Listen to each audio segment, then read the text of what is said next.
It's more time than myself. Good evening, everyone. Thank you all for coming. Welcome to God and Beer in the West. My name is Jared. I'll be hosting tonight. Just a reminder, we've got tea and coffee over there for you in the corner. And you're welcome to go out whenever you like to grab a drink or more food and bring it back into the room.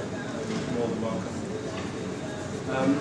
God and Beer is an initiative of the Knights of the Southern Cross, and its aim is to bring people together of all ages from all across the suburbs of Melbourne. And the aim is to inspire and strengthen Christians by providing ideas of inspiration, by renewing the church, by drawing on the truth, beauty and goodness of the Catholic faith. First of all, I'd like to thank our sponsor, the Catholic Development Fund. The CDF supports the mission of the church by helping to build Christ-centred, redemptive and transformative communities. It does this by pooling the savings of Catholic community to fund the construction of schools, parishes, hospitals, aged care and social service facilities. We'll have questions at the end of the talk, so please, if you want, write them down or just remember them, and we'll go to that at the end. And before I give an introduction to our guest speaker, I'd like to ask Father John to come up and lead us in a prayer.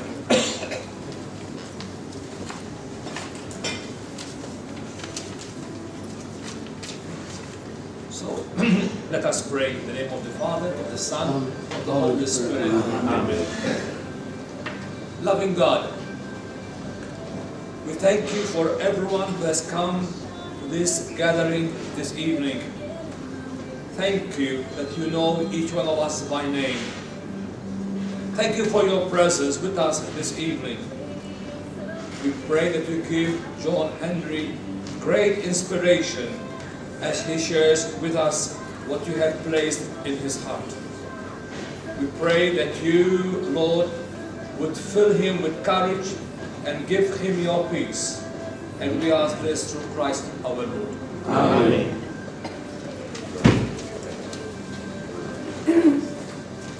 Thank you, Father John. So as I mentioned, our guest speaker is John Hendry. John has a Medal of Honour of the Order of Australia for his contribution in education and cricket, which spanned over 50 years. That's the education part. He's had a long and successful, distinguished career in cricket, which spans 30 years. He's taught at various institutions, most notably Geelong Grammar, where he was instrumental in the school's development of positive education and founded the school's relationship reparation program. He has introduced relationship-based education to over 110 Australian schools and international. He also lectures at many universities, including Melbourne and Hong Kong, to name a few. He founded and is a life member of the Career Development Association of Australia and joint founder of Positive Education, introducing positive psychology into Australia. He is also a joint founding member of the Flow Centre and has presented overseas at world symposiums on harassment and bullying. He has worked with various organisations, including Parents Victoria, European Commission of Independent Schools, and Resilient Youth Australia. He has also been involved in culture change consultancy for schools, businesses, religious organisations and sporting clubs. He's worked with the state and federal government, multicultural commissions and multi-faith organisations on social cohesion. Additionally, he has conducted forgiveness retreats and is working to introduce a religion and worldview course in state schools in Victoria and nationally. So I'd like to welcome our guest speaker, John Hendry.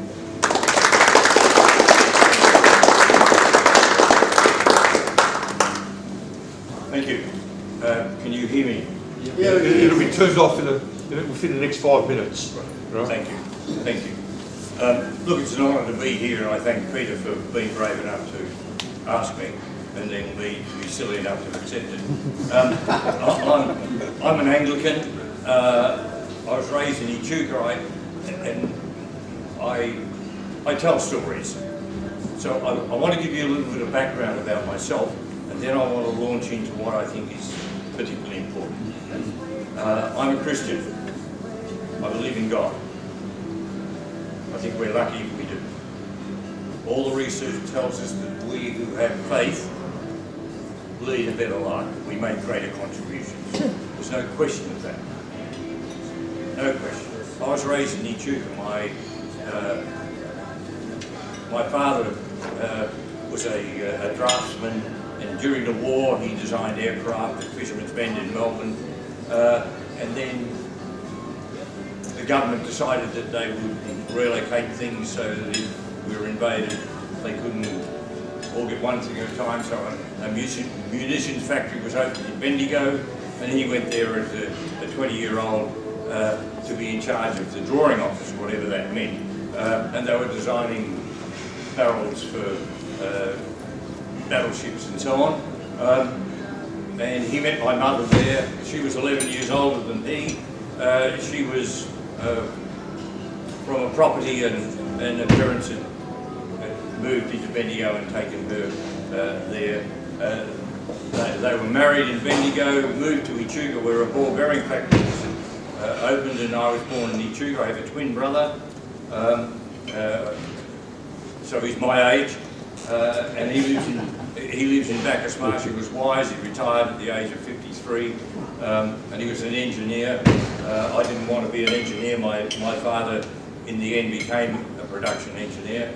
I didn't want to do that, so I went into education. The reason I went into education really was that at Echuca High School, in those days, this is in the 60s, so it's a long time ago, you applied for scholarships because university was not free then, and I got a scholarship from the Commonwealth Government and a scholarship from the Education Department in Victoria.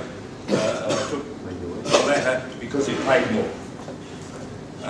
And I stammered very badly as a child. Has anyone here got a speech impediment?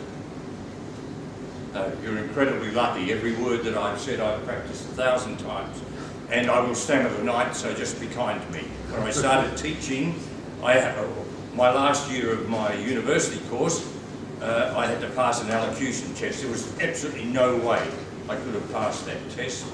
And the closer we got to the front, there were all the students that were doing dip ed. We all had to sit in a hall. There were about 600 of us in those days. And slowly but surely you had to go up on stage and read a passage that you'd not seen before, so unseen prose. And the closer we got there, my friends were becoming more and more anxious because there's no way I could do it.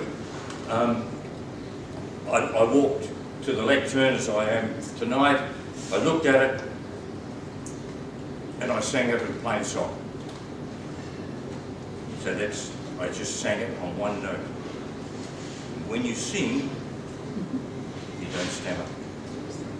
The real problem was that the people thought that I was taking the mickey out of them. They thought I was having a bit of fun. There was white noise, and there's white noise at the moment. There was white noise, so everyone thought it was a bit silly, and they were just chatting and chatting and chatting. And as soon as I started to sing, the white noise stopped. When I finished, they all applauded. They believed I was taking the mickey out of them. I was not doing that. So the three examiners, two women and a gentleman, Mr. Hendry, room 204, 120. So I went there at 120, opened the door, come on in. They thought I was just a smart aleck trying to rip them apart. And I said, I am... The two letters that trapped me were S and N. When you say S, you squeeze air at the top of your tongue and the roof of my tongue wouldn't move. I couldn't say. So I will probably trip on that tonight. Forgive me. The second was N. And at the age of 6, I was asked to recite by an educational psychologist. They no longer do this, which is a good thing. But I was asked to recite the months of the year, and I left 2 out. And all of you will know that it was September and November I left out.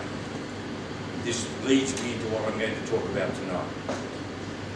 when the psychologist said to the principal of the school, he's probably worth educating, but he doesn't know the months of the year. I know that she said that to him because the principal of the school, Echuca East State School, there were only 35 students there, and 7 of us were Caucasian, the rest were Indigenous from the Cummeragunja station, mission, sorry. My father was there, and Mr. Railton, Bren Railton, told my father that he didn't know the months of the year, and my father said, "What did you say to her?"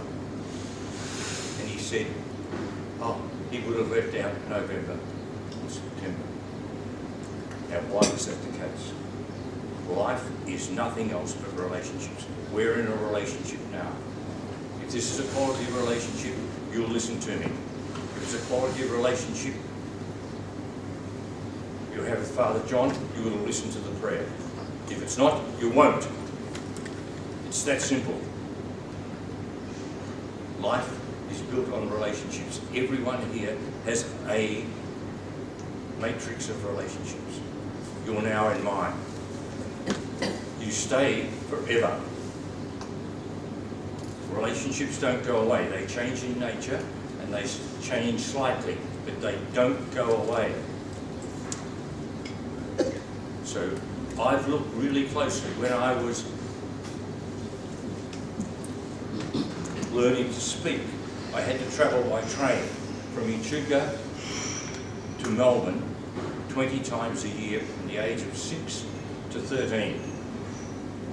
And I had to do it alone because my father was working, my mother had other children. So, thank God for conductors. So, used to catch the train at 6 o'clock at Echuca in the morning, get back at 10 o'clock at night. Had to go by train to Toolamba, change trains, so the conductor had to put me on another train that came through from Albury, and it went to Spencer Street, which is now Southern Cross.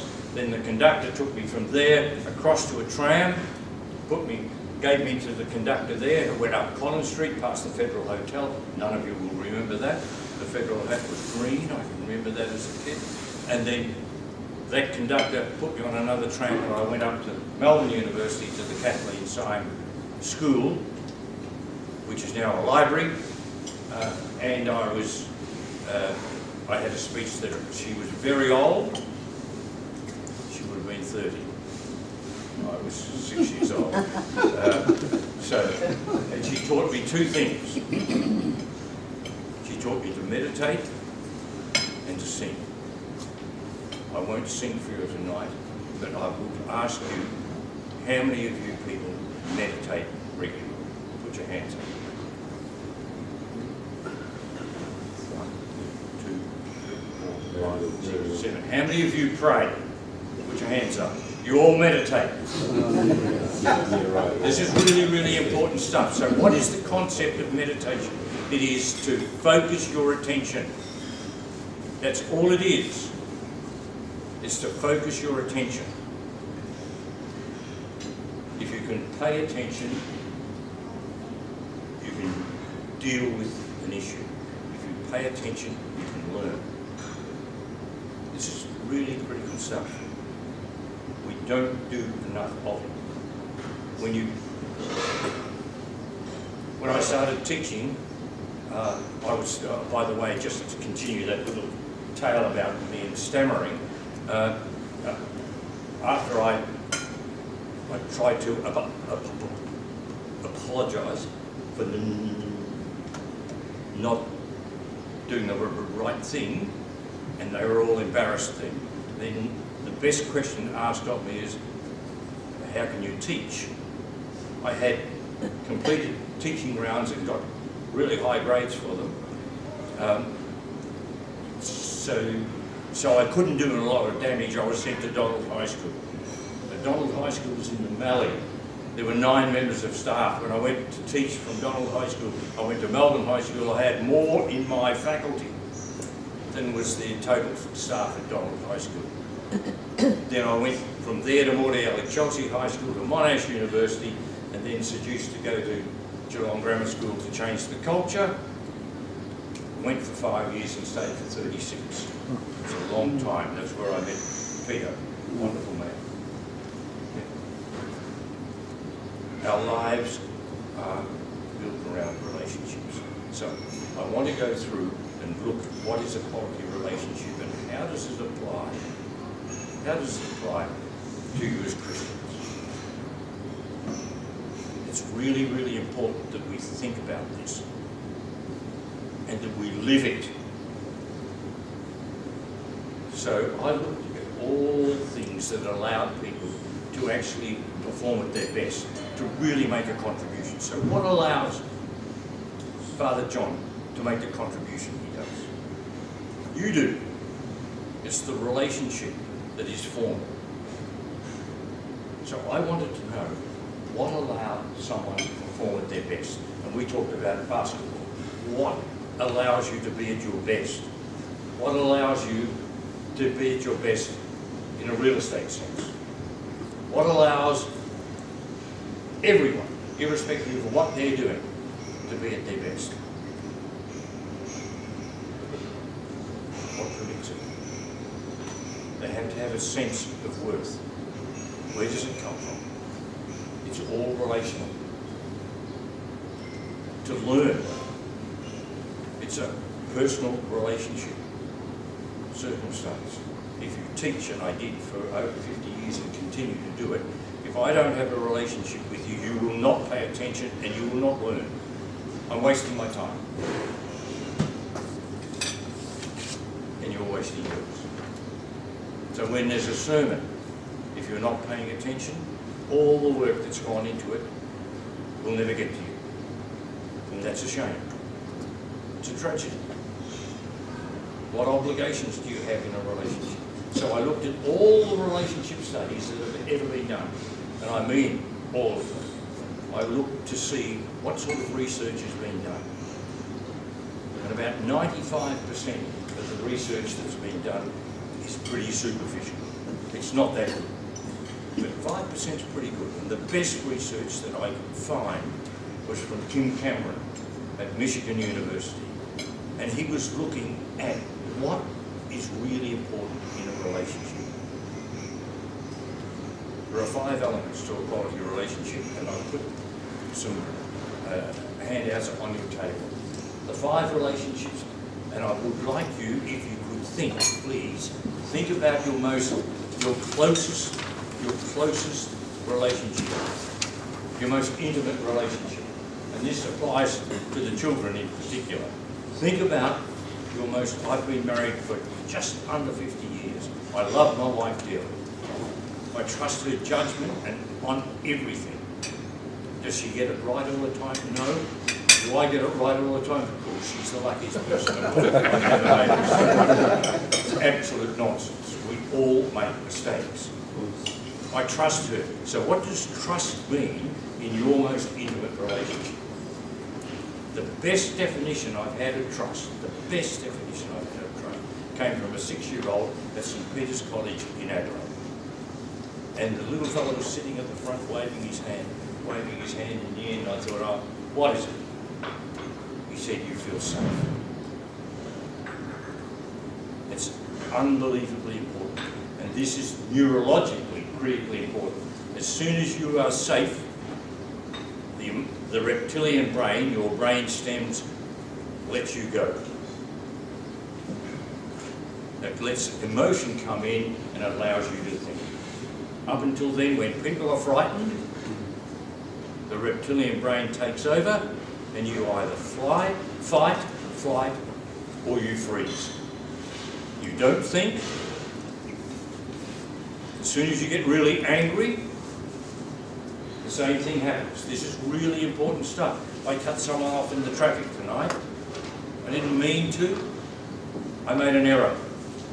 I pressed the button, the window went down, and I waved, and the person flashed the lights, and there was no road rage. Now, if I had not apologised, this all moves to the second most important element of a quality relationship, is forgiveness. Now, all of you forgive. You wouldn't be sitting here if you did not. And the easiest way I can explain forgiveness is to say, look at the word forgive. It's made up of two words, for and give. Take the for off the front and put it at the back. Forgiveness. Give for. The sign. Give for the service. Give for the person driving the car. You cannot learn because you will all make mistakes, and I could ask you to put your hands up if you've never made a mistake. Or no hands go up. The only way you learn is to give yourself a break when you get it wrong. Now, all of you will have a ritual you'll put yourself through when you make a mistake. Do you whip yourself? Punch a hole in the wall? I had a student actually do that. Do you kick the dog? Do you go for a walk? Do you count to 10? Every one of us has a ritual. But what really is forgiveness? Forgiveness is the enabling element. It enables you to actually deal with life issues. It's the primary request of the New Testament. Forgive them, for they don't know what they do. Desmond Tutu, this is his definition of forgiveness. It's on the back of my car. Forgiveness gives us the capacity to make a new start. And forgiveness is the grace by which you enable the other person to get up, and to get up with dignity, to begin anew. In an act of forgiveness, we are declaring our faith in the future of a relationship and in the capacity of the wrongdoer to change. I sit in the passenger seat when my wife's driving and I don't drive the car. I would have given way to that person. But we have to be really careful how we manage our relationships. So forgiveness simply means that you give for, and this is, I'm quoting here my own writing here. Give for the relationships, it allows it to grow. When trust is tested, forgiveness enables trust to be regained with respect and dignity.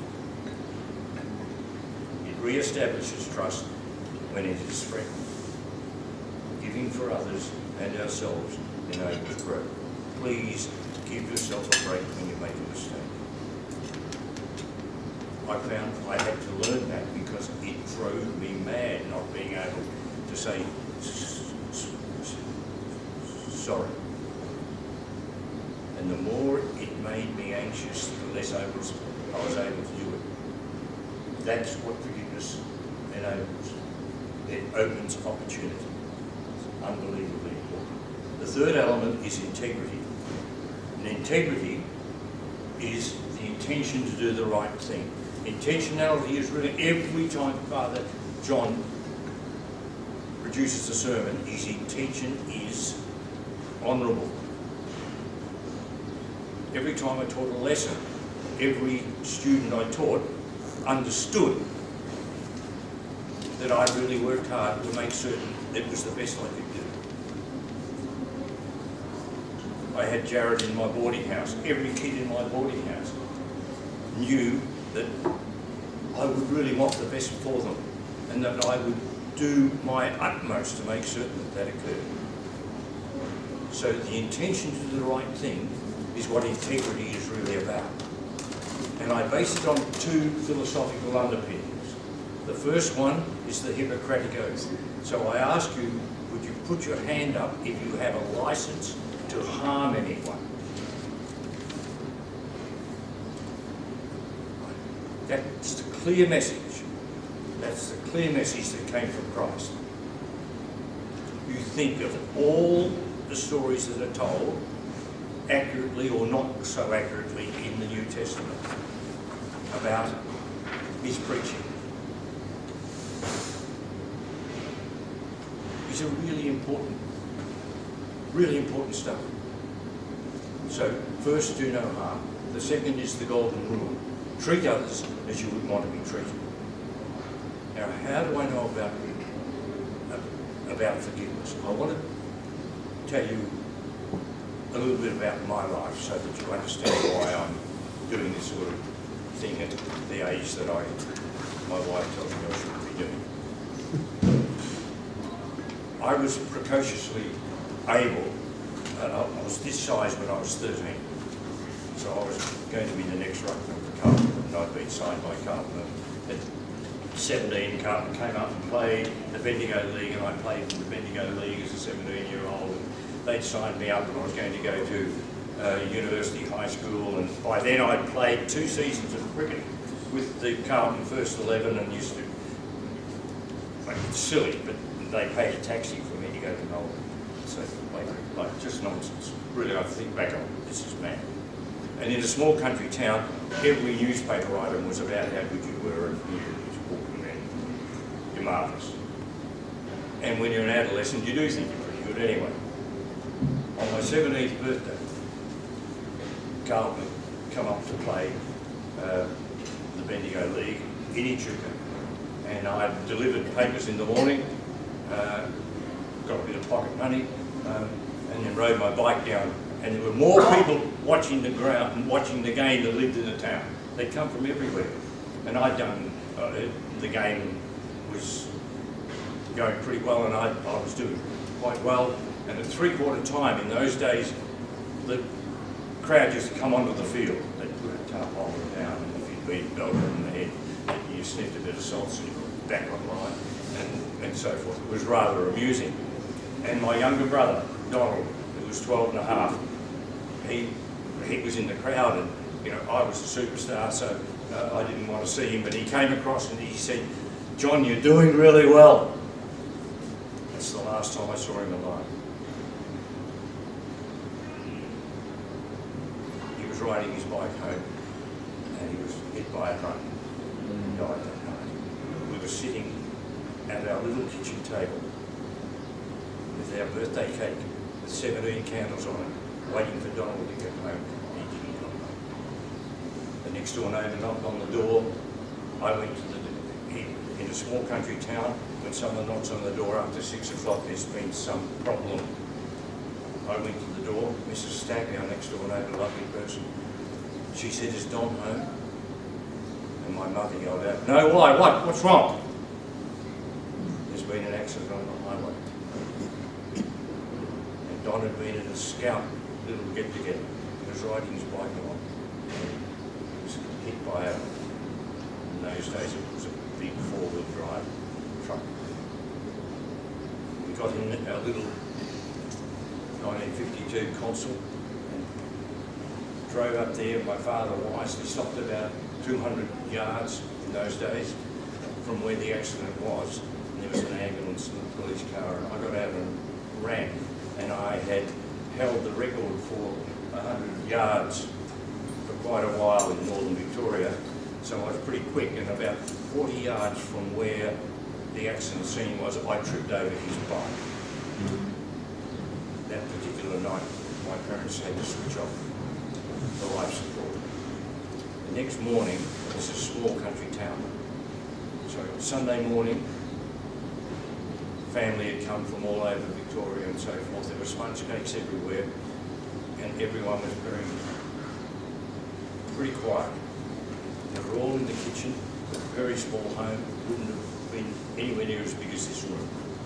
They were all in the kitchen, and there was a knock at the door. I went to the door, and there was the driver. It was Barry. Now Barry worked for my father. He was a wonderful fellow. His son was in the same class as me at school. He just had one too many drinks. These are really terrible things. He said, "Is Jack there?" My father's name. I said, I'll get him." By this stage, everyone knew who was on the front veranda. It was quiet. I went down to the wood heap. My father was cutting and crying. I said, "Dad, Barry's at the door. I'll be there in a second, John." So he composed himself and came up, walked through the kitchen, no one saying a word. I thought, I'm a superstar. I'll go out there, what's he doing? I walked out with him to the front veranda. My father sat down on the front veranda, faced the east. The sun was shining, and Barry sat beside him.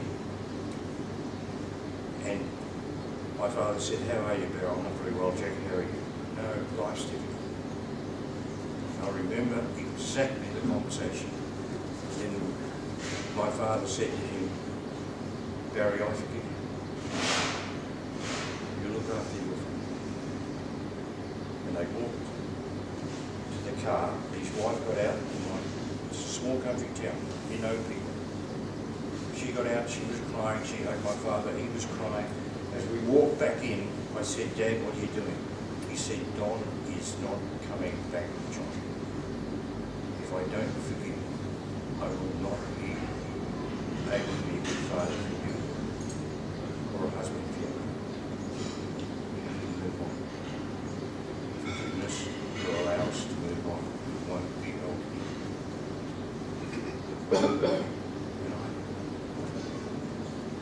And I thought about it ever since. Forgiveness does. And as Anna Rent, who's a wonderful philosopher, said the only remedy for the inevitability of history is forgiveness. Otherwise we remain trapped in a predicament of irreversibility. Now it's tough, it's not easy. I've run retreats on forgiveness. We've had to look at it really closely. We've had to look at all the studies that have been done in that area, and I haven't got it here tonight, and I apologise. But if you want to check out why forgiveness is so important, just tap in forgiveness in the Mayo Clinic, and it'll tell you why forgiveness is unbelievably critical to you, your health, and not only your health, but the health and well-being of all those in your relationship matrix. This is really fundamental stuff. So integrity. First, do no harm. Then the golden rule, treat others as you would want to be treated. The next and fourth element of a quality relationship is hope. And that's what we receive as Christians. And that's what's described for us beautifully in the New Testament.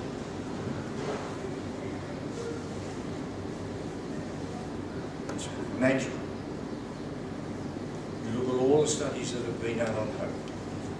Hope is the belief that the future can be better than the present.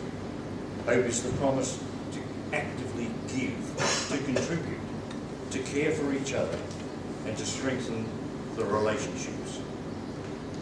When hope is created in a relationship, it builds an expectation that mistakes and at times of trouble can be overcome. Now, Kim Cameron, the wonderful professor at Michigan, he didn't have hope. He had optimism.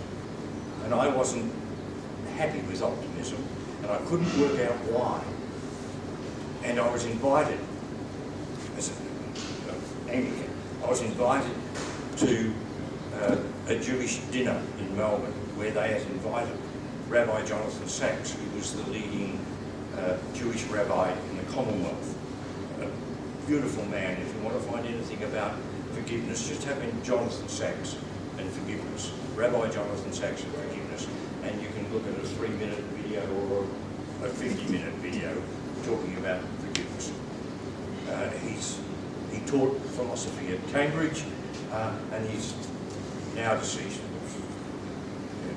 I'm very sad that he's no longer with us. I was invited to have a 20-minute private conversation with him, and then it was extended to 40 minutes because some other person who was going to have 20 minutes was ill. And I was asked, would I like 40 minutes? Yes, I would like 40 minutes. We went in and we was discussing what I'm talking to you about tonight. And I said, I'm worried about optimism. He said, no, so you should be, John. Optimism is static, hope is dynamic. So you know that if you're hopeful, you do better than if you have less hope. These are really critical, fundamental things that are essential on how we manage life. Christ was hopeful. The disciples were hopeful. Have a look at St. Paul. One of my great friends wrote a PhD, St. Paul, the educator for the millennium, and converted it to a book and came and gave it to me because he likes the work that I'm doing in reference to forgiveness in schools. Paul went around, and you read the epistles and so forth, Paul went around and he gave hope. These things are critical to us, and we need to look closely at them. So hope. And the last one is compassion. Right? Compassion is the understanding that we all make mistakes. Compassion is accepting this in ourselves and in other people with whom we are in a relationship. Everyone will make a mistake. Well, I don't, but Jen does. These are important. Everyone makes a mistake. How we deal with that is really, really important. Compassion is the gift of care to others and to ourselves. It is also the intention to create good rather than harm in the world. This is really important stuff. Now let me just tell you that a narcissist is a person that thinks that they are the greatest thing in the world and that no one else really matters that much. It's all about them. And you will see that I think I put it, yes, the hashtag we first, the hashtag me first world. Hashtag me first world is just self-centered. They don't believe in rehabilitation or redemption and so on. Look at it, think about this. A narcissist finds it very, very difficult to think of other people. But they are empathic. They are empathic. How do we know they're empathic? We all have mirror neurons. You know, when I'm looking around here, you know whether you're looking at someone, you know whether they are anxious, sad, or angry. You know that's the case. Why? Because mirror neurons, you pick it up. You can read the emotional state of another. If you are compassionate, and if I look at John and he's looking sad,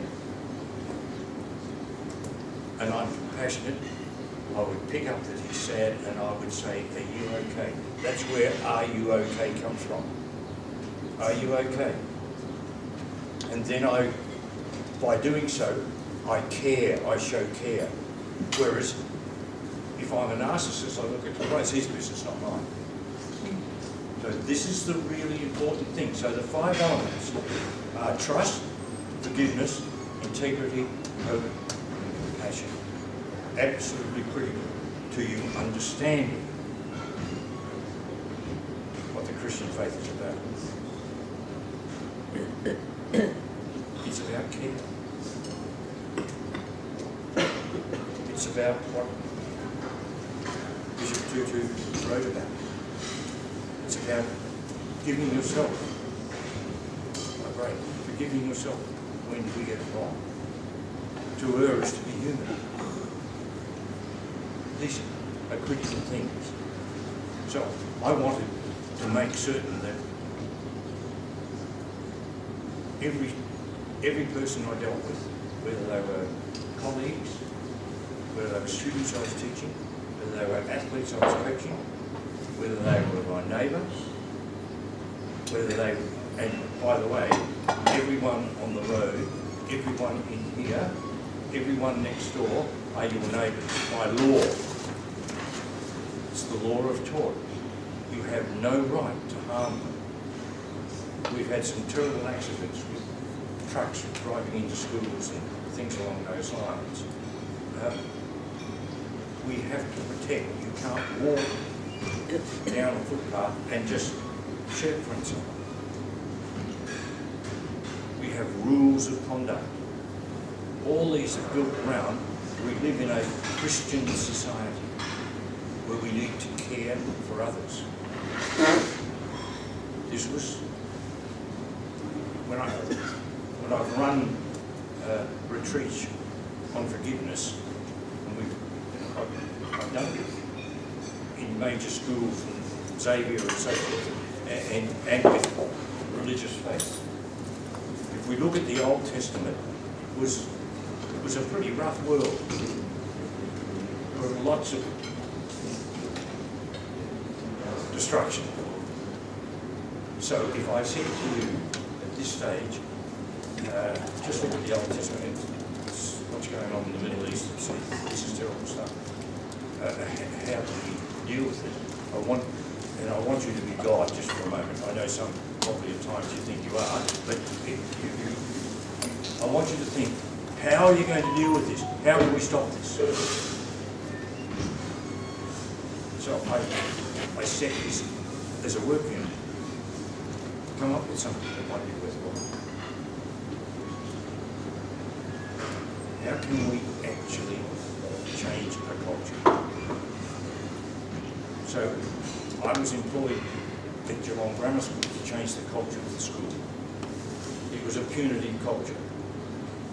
It was what was normal in schools. You misbehave, out! Put your hand out.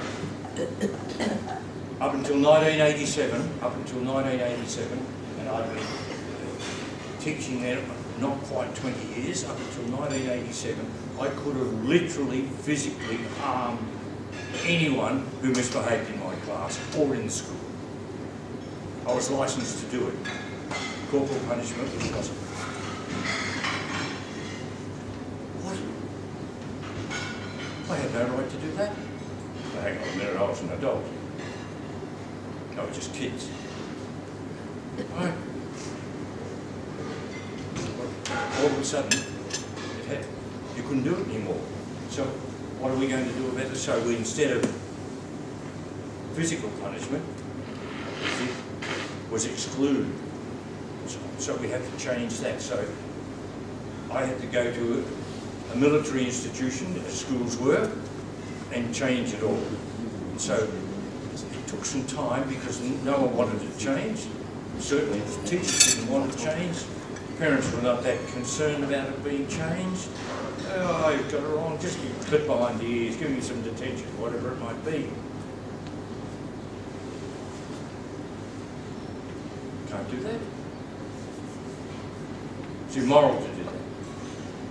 So, you rewrite all the policies on the basis of kindness and forgiveness. And then had to get everyone to live it. So I encourage you, please, to look carefully at the way you manage the mistakes you make that impact you and those near and dear to you. Can you manage them constructively, kindly, through forgiveness? People who make mistakes that impact you, can you carefully give them a break as well? Do what my father did. Make it possible for them to get up with dignity. These are, and I had to change the entire way we dealt with problems.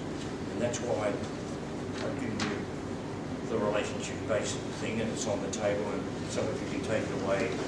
And if you don't want to take it away, then don't. Just leave it there, someone might. But if you take it away and it doesn't make sense, you can make a paper plane. I don't mind. And there's an overarching,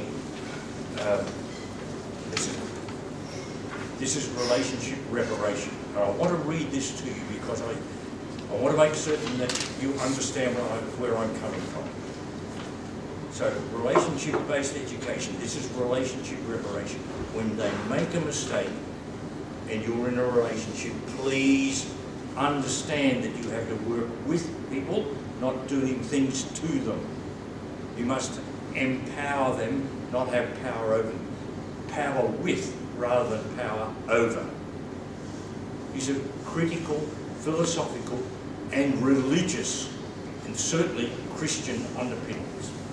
So, relationship reparation, or RR, and you've got it here, integrates knowledge about the neurobiological, psychological and social consequences of trauma into procedures and practice that guide a safe, compassionate, respectful and quality relational therapy environment. We're rebuilding.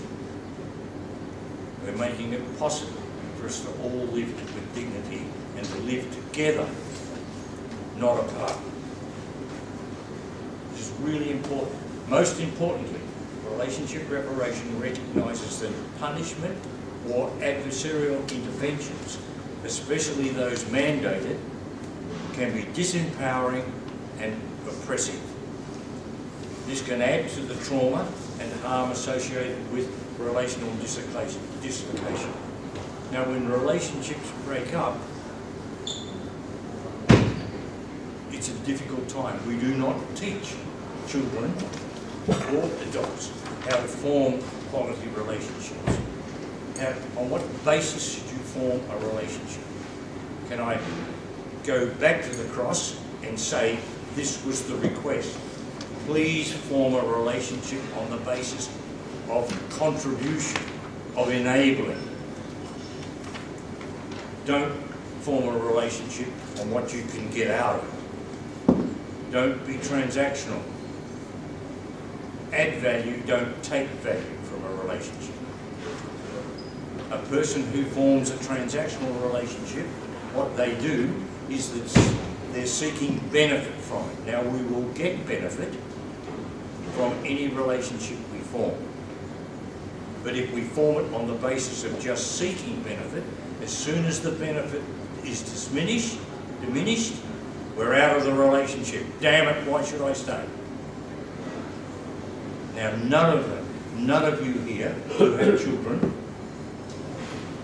or grandchildren want any of your children or grandchildren to be known as takers in a relationship rather than givers. Takers end up being alone. They are terrible team members. They will not work with you, they'll work against you. They do not collaborate. They will not cooperate. It's all about them. The only reason they form the relationship is to get their own benefit. It's unbelievably transactional. You know them. In the end, you don't want them in your team. Now, I've worked with them. The only way I can change them from being takers to givers is to be kind and to actually live that kindness with them. And in the end, they understand. And that's what those 3 years that Christ had did. He took people who had formed transactional relationships and made them into disciples. These are really interesting things if you look at it really closely. So it's tailored to attend to the needs of all stakeholders within the context, all partners, all relationship members. It is not intended to coddle offenders. We all make mistakes, excuse misbehaviour, or condone victimisation.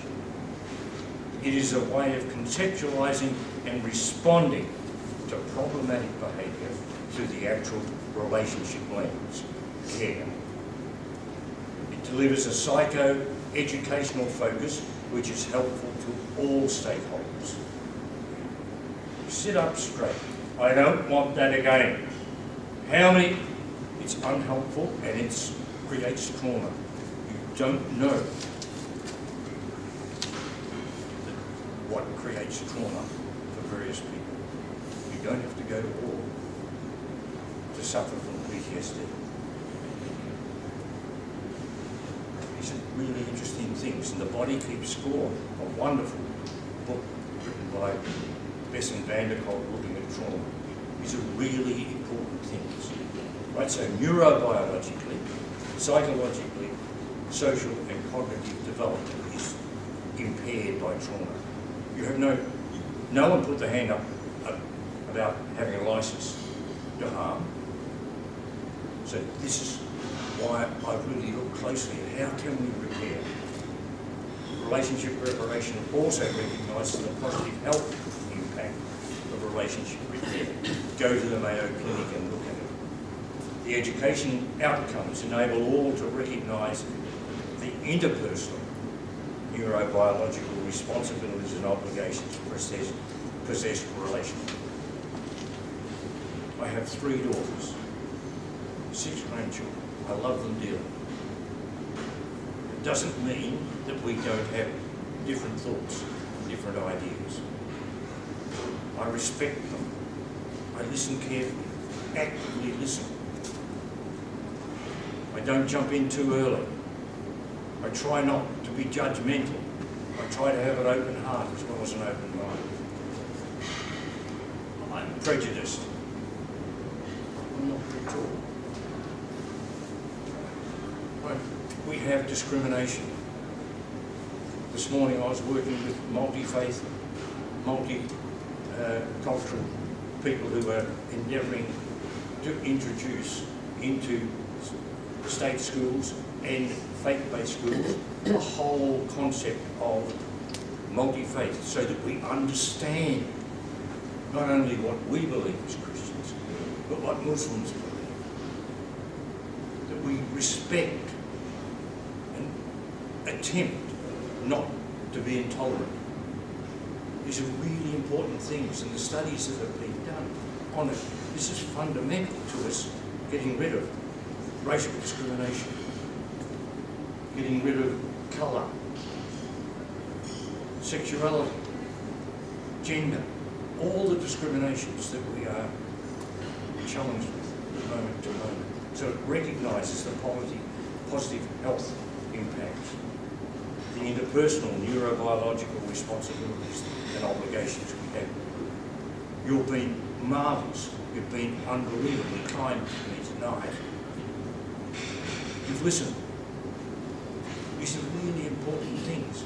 You know when you're talking to someone and you look them in the eye, you know whether this person's listening or not. You know that. You know whether they've turned off or not. And if you're like me, and you're talking to someone and you know they're not listening, it's a little bit awkward. I could use a different term. It's something me off. Right? It upsets me just a little. Right? I trusted every person I ever coached, every person I ever taught, and I trust all you people. That knowing full well that there is, and we had to quieten the white noise, so thank you for stopping the white noise. No problems. But it's very difficult to stop and quieten the grey noise. What do I mean by grey noise? What you're thinking. That's why meditation is important. That's why prayer is important. No good praying and thinking about what am I going to do after lunch. You must pay attention. I had open heart surgery. I had to have a valve replaced, a big valve replaced in my heart. Because where relationships are really important. I've been monitored as a hereditary problem. My brother had a mitral valve replaced. I had to have the other valve replaced. And after being monitored for 10 years, and going home after every time I saw the cardiologist, Jen would say, oh no. Challenge said, it's okay, we'll let it go for another year. You're pretty healthy, you're doing well. I went in January to see him, and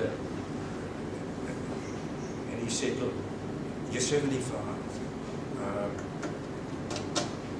You're pretty healthy, mate. Can you stop what you're doing just for a couple of months with schools and businesses? Can you just stop that for a couple of months? Because I think we'll do it. We'll replace the valve. Right. Okay, what does that mean? Well, we're going to stop. We're going to stop you from breathing. We're going to stop the heart. We've got to open it up, cut it up, put another valve in, sew you back up, put you back together again.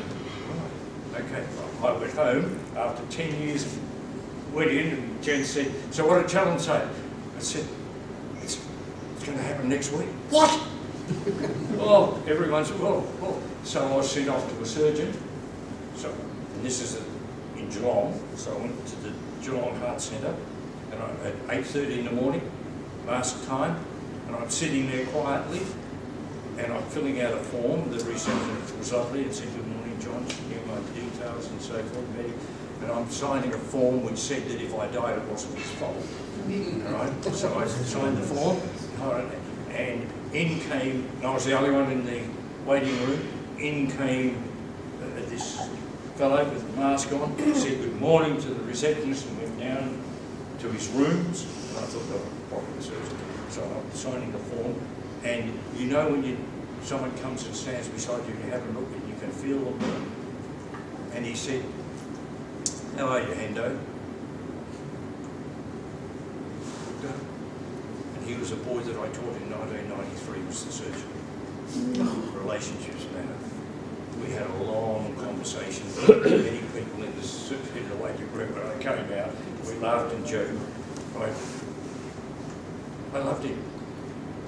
He knew that at that time. He was a Malaysian boy. He's an associate professor now, operates all over the world. Really started that. I hadn't seen him for more than 30 years. But when he came across, he faced difficult times at school. People will understand, I actually helped him. He's never forgotten. On the 29th of March this year, he took me out to lunch in Geelong. It wasn't an expensive lunch. He said, rang me and said, Hendo, are you coming into Geelong? And I said, no, and I wasn't really. He said, what about coming in tomorrow? I'll take you to lunch. And I said, are you paying? Yep, I'll come. So I went in, and we're sitting there, and we're just having Malaysian food, of course, it's Malaysian. We're sitting there having the food, and I looked at it, and he said, would you like a glass of wine? Love it. I have a Chardonnay, but I had tonight. So I had a glass of Chardonnay, and I said, listen, Jim, what's all this about? He said, 2 years today, I operated. Relationships really matter. They don't go away. That came to me very quickly when I was singing in a choir as a 6 and 7 year old, 8, 9, 10. I sang in an Anglican choir for over 20 years. Sang in a competition. This is important. So when Peter asked me to come, I thought, when I was looking in Echuca, the Anglican church was here, and the Mix were across the road. On the road. And I've delivered eulogies in St. Pat's to great friends. Very sad.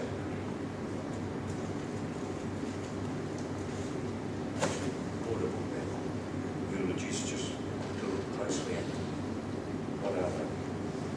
So, recognise, please, our responsibilities we have to ourselves, to all those in our relationships. This recognition and understanding reduces the likelihood of repeat relational dislocation. It provides an educative rather than a punitive way forward. Relationship reparation promotes responsible, collaborative intention and action to repair the relationship for all stakeholders. We live in a world that unfortunately is very adversarial. You make a mistake, gotcha. Our adversarial system is not built on trusting another. We need to look beyond. And that was asking for the cross. So very, very important. I'm very fortunate. We live in a country where, in fact, these things are possible. We have to look beyond the reactive circumstance. But also put on your table here, forgive for and forgive. This is Vietnamese Buddhist monk, Thich Nhat Hanh. He teaches walking meditation. So I want to stop in a moment. I'm going to, if I can, I'm going to give you a 1 minute meditation. This is 1 minute's a long time. Right, 1 minute meditation, and I want you to do your best here. So then I'll close and walk down. So if you could just sit up straight, put your feet flat. Yeah. At the moment there's a lot of brain noise going on and so forth. And your five senses are active. They are never not active. Right? So the only sense that I can probably have some control over is sight. So if you could, and if you feel comfortable, if you could just close your eyes. Could you just take 1 or 2 breaths, please? You don't have to worry about will you continue breathing, you will. Any thought that comes into your mind, could you just acknowledge that thought, please, and then just let it go and bring your attention, your focus back to just feeling the breath at the diaphragm as it expands and contracts. So any thought, just acknowledge it, let it go, and just feel the breath as it expands and contracts. Do it for a minute, slowly.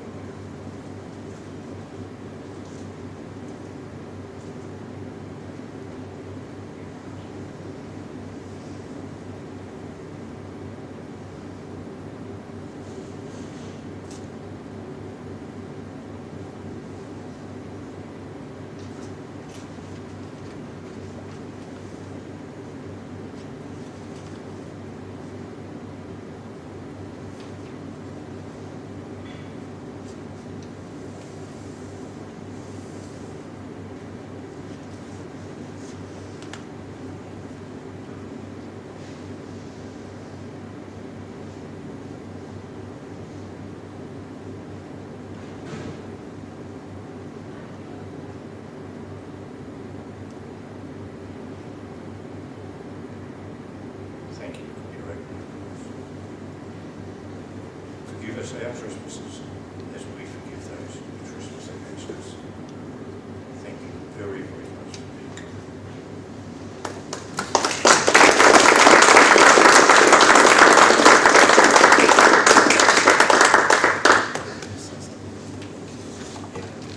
Thank you, John. Just in reflection, if I could sum it up with what I took away from it was, Barry, I forgive you, that really touched me and sort of set the scene for the talk. How your father was able to do that, and I think you got a lot from that. Yeah, such great information and insight about the dignity of the human person. And just adding value to a relationship, giving and forgiving and living in kindness with each other. So thank you so much. We'll open up, I guess, the questions. Any questions? Yeah. And maybe while the questions are going, if I could ask a couple of the brothers, we've got, so the God and Beer is a free event. If anyone would like to donate to the event so we can keep these going, I've got a couple of guys who will go around to each table. Questions? Come. John, after your brother died, did you continue with your sporting blood? When my brother died, my twin brother had left Echuca and gone to Bendigo to the School of Mines to study engineering. I was finishing off, and it was April, and I was to go to University High School. Carlton were doing all that. I was to go to University High School. I went back to school I wrote to Carlton and said I could not do that. And as the hearse went round and out to the Echuca Cemetery, all the school lined up on one side of the road and all the Carlton footballers lined up on the other side. So it convinced me, and I said to the principal of the school, I can't leave because my parents had 3 children, they would have had none at home. So the principal was a wonderful fellow. We went for a walk down to the Murray River and back. And he said, I understand. So I continued to play cricket at that level, but I didn't go on with any football anymore. So stopped the sporting career basically. I gave football away. I did play a little bit of football and that, but no, not at all. It was interesting. I was asked to speak at that principal's 100th birthday. A long time later, I can tell it was a long time later, and he responded, and he actually described the conversation we had about saying I couldn't leave, and you do some. It's challenging. I had to actually say to my parents after about 8 months, we can't go to the cemetery. These are challenging times. So life's impacted. John. If you want to forgive someone when you're having a bit friction and they put you in a bad environment, you forgive them just to go back in that bad environment? Forgiveness primarily is forgiveness. Forgiveness, the easiest way to describe that beautifully in a book, I Shall Not Hate by Zelda, surname, where he lived in the Gaza Strip and they robbed his family and his family. So it's best you be separated, Yeah. at least for a time being to the future, who knows what comes. Yep, you don't know what happens. Yeah. So what forgiveness does is, Hannah Arendt said, it releases you from being controlled by that. And that's what came from the cross. So it is a matter of, so primarily forgiveness is for you, Yeah. but you also, by doing that, you also you add value to yourself in how you deal with the perpetrator. Like I said, I hold no grudges, I hold no bitterness, everything's fine with me. But if I go back to my environment, it might be toxic again. So I need to live there as it is. They go their way, I go mine. We're happy. Yeah. So I've written a whole series of things, the way forward. The only, because when you get up off the rocks, that's where forgiveness comes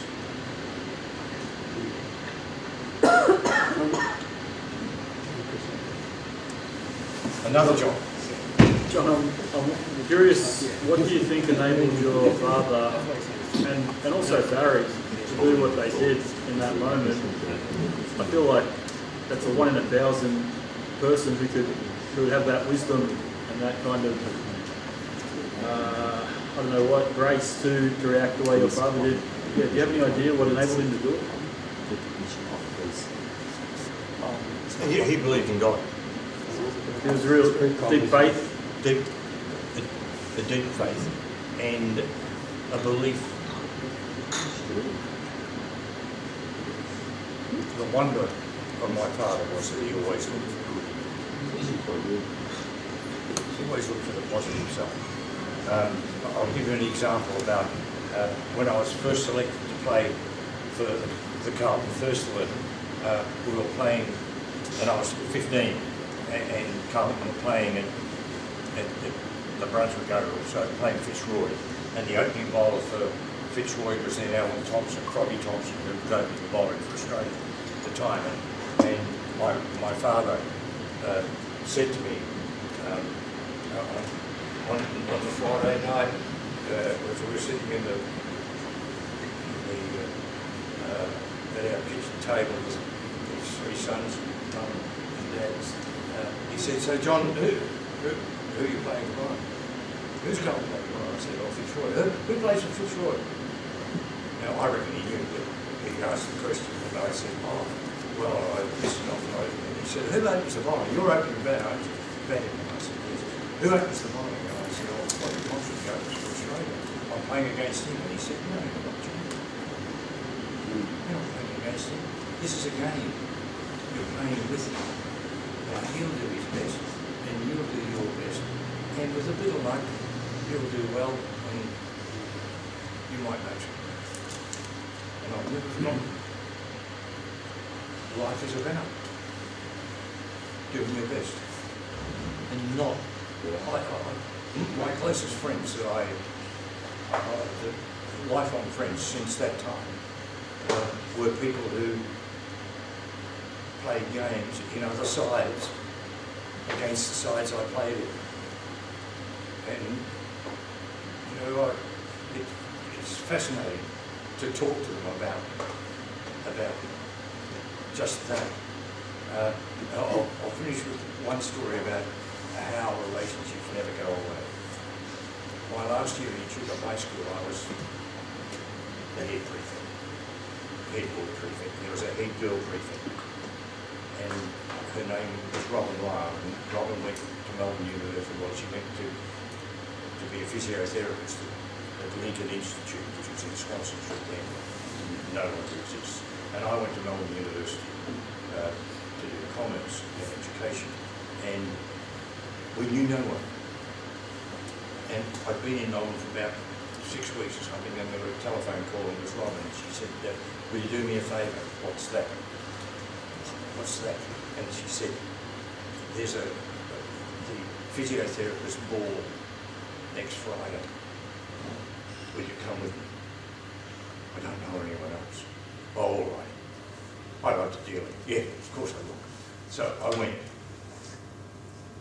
About 4 months later was the commerce ball. Well, she opened it on the phone, rang her and said, "Hey, you owe me one. You've got to come to the..." "Yeah, I'll do that." So we did that. She was staying in Edith Head Hall in Flinders Street, doesn't exist anymore. And so took her back there, thanked her very much.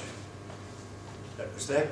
Then we were both invited to a meal with a fellow I played cricket with, and he was engaged to a girl who was doing physio with Robin.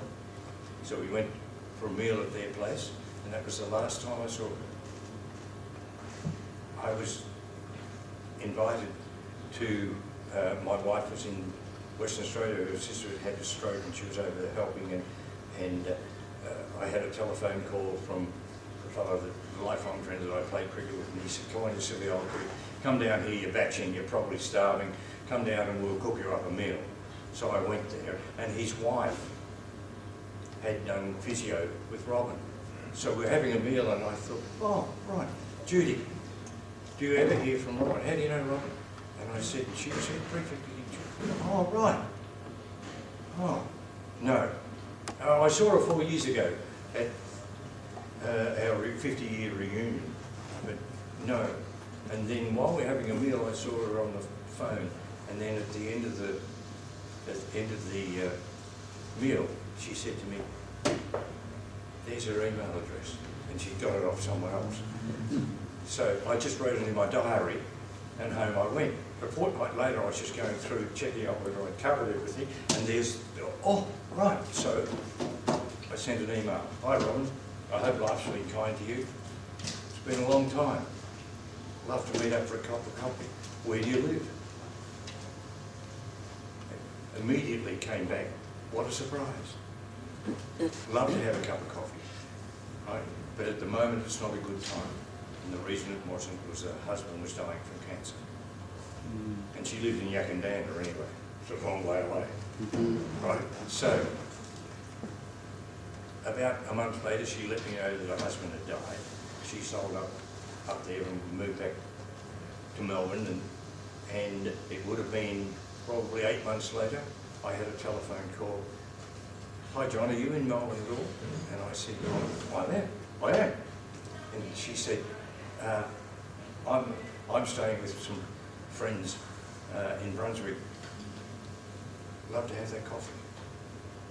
So we met at, I don't know, at Brunetti's.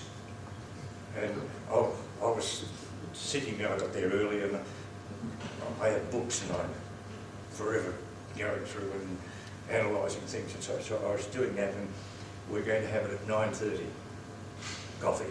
And I looked, and it was 25 to 10.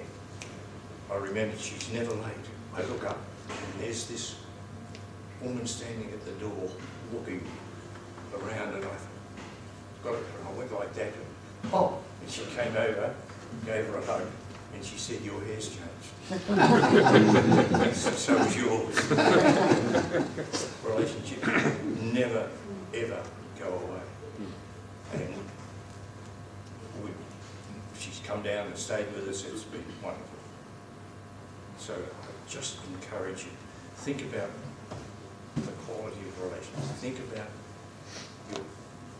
the dignity and the purpose of your life.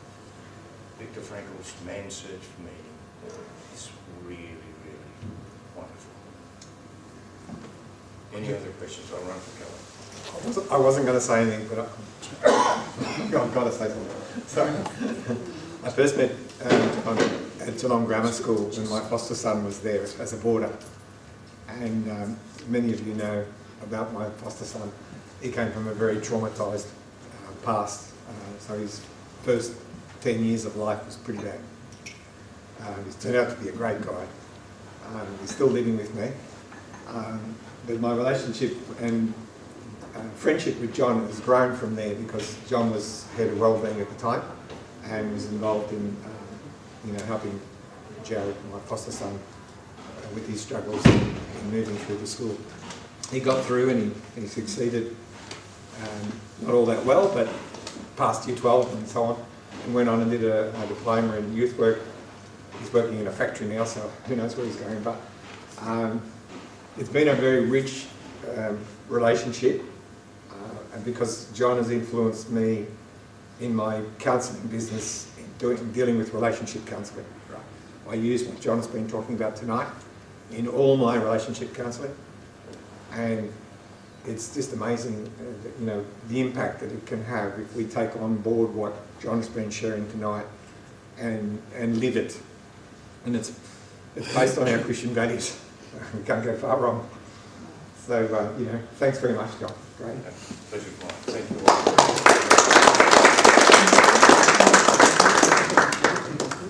Good job. Thank you. Thank you. John, just before we close, we'll have a little gift for you. Thank you for your time, and I'm sure everyone, as they just did, was very... Yeah, that's it.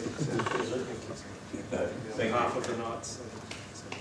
Thank you.